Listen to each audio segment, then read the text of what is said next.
I feel like the best way for me to describe this to somebody who isn't a Liverpool supporter, it's like my dad broke up with me. The manager of the English Premier League club Liverpool has announced he's stepping down at the end of the current season. It's a complete shock to everyone here. Few football managers can claim to have left such a mark on the fabric of a city. The man who made them once again champions of England and champions of Europe. Everyone's shocked. Everyone's shocked, mate. It's just like the middle of a season. Well, massively surprised. I think all the Liverpool fans are surprised. It feels like a member of the family's died, if I'm being totally honest. It's like my dad went, I don't know, I'm kind of tired. Had a good run. I just don't really want to see you anymore. And I'm just sitting there like, but you're my dad. You can't do that. Is that allowed? And I think when the announcement was made, it was like 3 a.m. or so in LA. I don't even remember why we were awake. But Rahul and I were both awake. And I think I saw it first. And I was like, Rahul, Jurgen's leaving Liverpool. Klopp's gone. He's leaving. And it was like being slapped in the face. So I booked this trip to Liverpool to go to Anfield to see Jurgen Klopp's last game. I think 2 days after that announcement. I've never been to Liverpool before. I've never been to Anfield before, which is the stadium. And I expect this to be an extremely emotional experience. So we fly into London, of course. Still taking pictures of the city. Can you stop? Don't take photos of the locals. You know what? I don't want to be the first to say that this country has got to the absolute dumps. And then have to catch the train to Liverpool. It's like really super. Oh, Jurgen Klopp's joined Instagram. So we do that on Saturday, games on Sunday.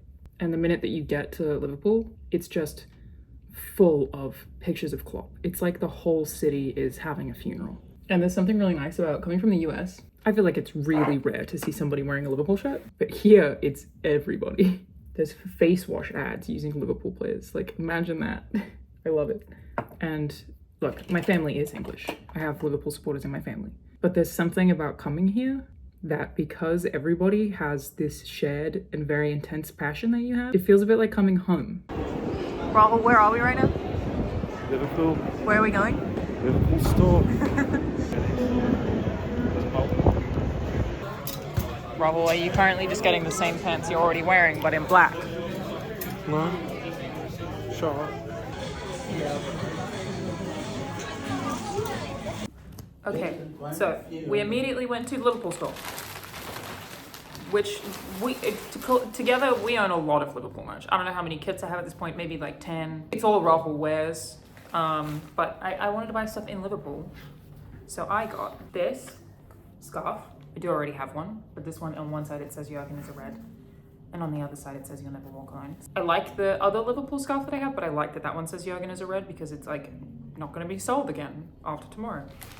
And then I got some like vintage kits, super oversized because I like the style. I keep buying like XXL shirts lately to wear as like dresses. So this one, which Candy was the sponsor at the time. I just really like the kit.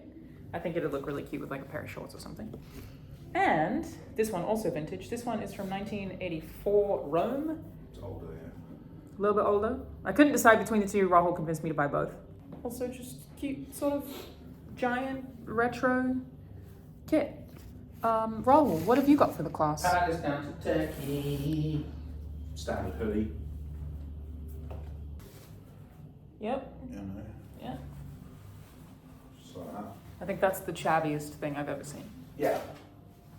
And then I like a plain t-shirt. Just for like training and that. Mm-hmm. Just simple. Then I bought, well this was more of an essential because I didn't pack any black sweats, so I bought the new Tech, Liverpool Techs. Great zip on those pants. Love the zip. So good. I've got a scarf for tomorrow, even though Oh, I didn't know you did. I own this scarf too. Yeah, that's the one I own, right? Yeah, I've got it. I just didn't bring it with me. I forgot to pack it. So Why not? why not? Yeah, we'll wear the scarves tomorrow. Beautiful. I just got the classic one. So what are we doing tonight, Rahul? We've been invited to Redmen FC's They are Redmen TV, Redmen FC. they're a popular Liverpool podcast. Yeah, fan And Fan Run podcast. we've We're got having a party. a party tonight.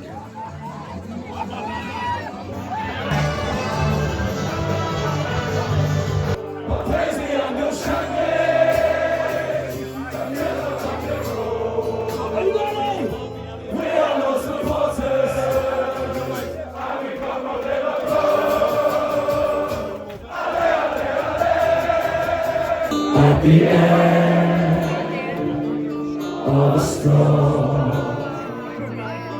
this golden sky.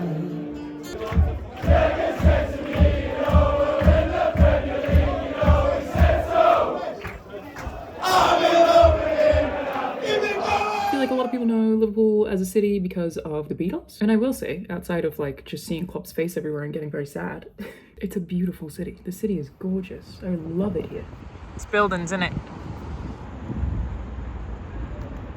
What are you doing? What are you doing? I interrupt this vlog to talk to you all about Geology. If you aren't already familiar, Geology is a skincare brand that makes getting into skincare, which is something that I find very daunting, really, really easy. There are so many people online who'll be giving you so many opinions that half of them don't even apply because they haven't assessed your skin type. It's a lot of information. Geology basically has you fill out an online survey for exactly what your skin needs are, exactly what you're looking for, and the kind of skin that you have, and then they just give you all of the products so you don't have to worry about it. They have over 10,000 five-star reviews and have a proven knack for turning skeptics into loyalists. They even have numbers for the order that you need to use these skincare products, which is something that otherwise I have found so confusing. Geology makes it so simple. You also don't have to sift through endless products trying different things. They will do all of that for you with just a handful of really powerful ingredients instead of like huge lists on the back of skincare products where you don't know what anything is. They really streamline it. So make sure you grab the offer before it's gone. Click the link in the description and use code ALANA70 to get an exclusive 70% off Geology's award-winning skincare trial set and up to 50% off of add-ons. By the way, everybody, I'm starting to think that it's a conspiracy theory. UK is always rainy and cloudy. Look at this. It's a beautiful day. It's 22 degrees Celsius. It's the one day a year that we get some solar. I think they're lying. I think they're lying to us. It's a conspiracy theory. Misleading. Prove it. I'm so glad they gave. But the city just has a real heart to it. Like, there's so much live music. There was one street that I was walking down. There was a bar that played live music that was like competing with the next bar that was competing with the three. Like you could hear all of them playing live music at once, so close to each other. It just feels very culturally alive, which is really nice. So I've done a little bit of exploring, not a ton. All right, Rahul, what do you got? Zynga Tower. Box. Comes with fries. I ate the 2 wings, but this is the creme de la creme, right? The piece de resistance blood. What is it? With some beans. It's barbecue beans. It's just some beans. It's boss that. So KFC here, you reckon is way better than the US? Easily. I would never touch KFC in the US. I tried it. It's disgusting. Even though it's made in the US? Yeah. Kentucky. Yeah. Honestly, this is like the most beautiful anyone has ever looked eating because the view and the sun is so nice. Food banging. That's regular. Fuck the view. Let's talk about this. That's a regular. That's regular. Yeah, that's like an extra small. Yeah. Well, if you're a Liverpool fan, this is where you want to be today. There is just something so special about this atmosphere. Everyone I've spoken to this afternoon, whether they've got a ticket to the game or not, wants to be here just to say Danke, Jurgen. Rahul, we're on our way. How are you feeling? Not happy.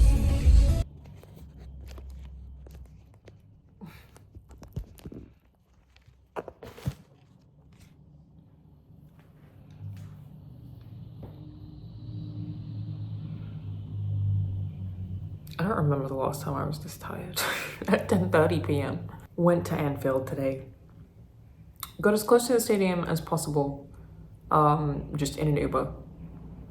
They dropped us off and we had to walk with everybody, and the streets in the neighborhood around Anfield are full of like big murals of LFC players, and it's just so many people in red shirts and people singing in the streets before the game.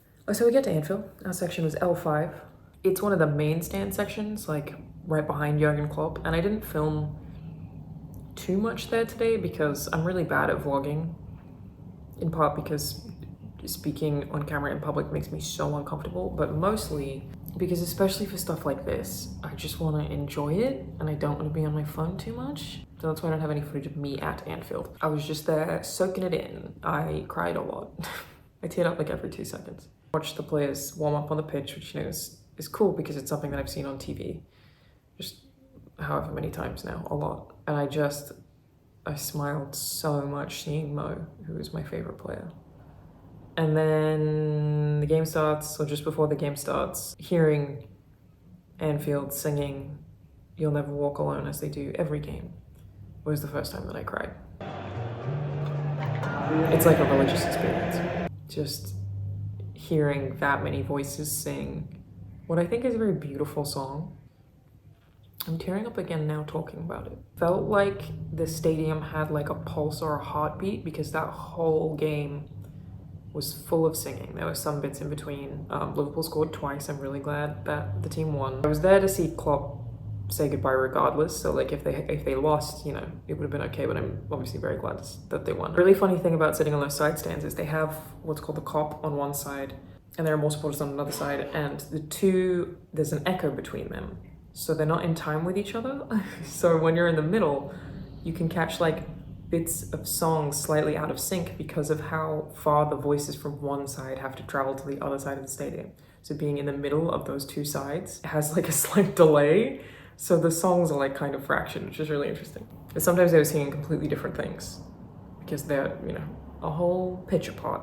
But yeah, there were all these like giant flags and all these signs for Jurgen everywhere. And so then it got to like 86 minutes, I think.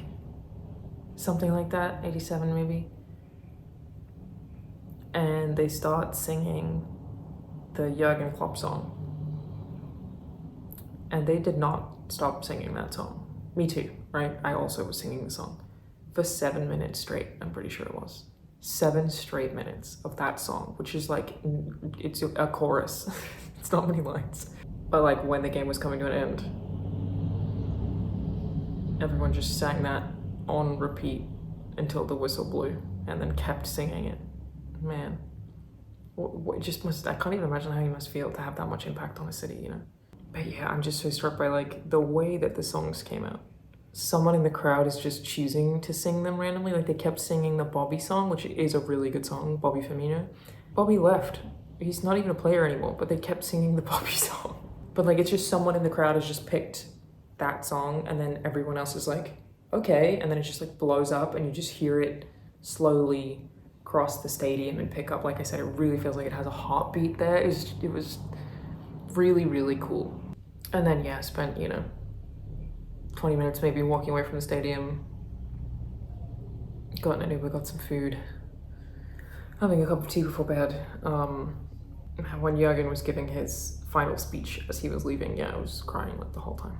Like not sobbing, but tears. And I think he left with some really good parting words too, which is basically like, you don't have to stop believing now. You can just believe in the next guy. It's like, that's your choice. And he kind of like made the crowd sing a song for the new manager, which was also really cool. Yeah, it was incredible. Obviously super lucky to have been able to go. And I don't know when I'll be able to go again. I really hope that it's not my only time visiting Anfield. I somehow doubt it. I actually tried to join the waitlist to get season passes. It's very difficult to get these tickets, by the way. They like really lock them down. But especially for this game, because obviously it was such a big one because of Klopp leaving. I tried to join the waitlist. I'm a member, so you have to be a member first, which I am. But there's a season pass waitlist. It's 30 years long, and because it got so long, they actually closed it. It's been capped. You can't even get on the waitlist that's 30 years long, which is what I was trying to do. I was like, yeah, I'd love to go to these games as a 60-year-old. I'll wait, that's fine. It's capped, you can't even get on the wait list. But yeah, it was incredible, it really was. It's so welcoming and so warm here. Just, yeah, nothing I've ever seen like it, from the stadium to the city in general. And it was a fun game, it was fun. It was a fun one to watch. Sometimes it can be frustrating, sometimes it can be dull, it was fun. And going into next season, I'm still really bummed. I'm just bummed.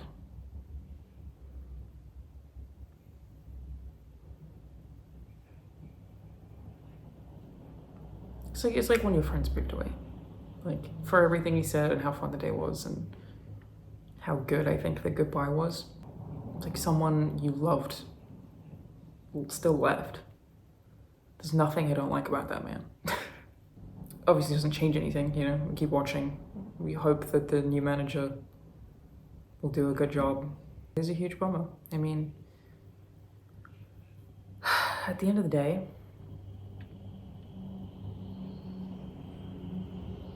if I have anything to say, it does have to be Danke, Jurgen.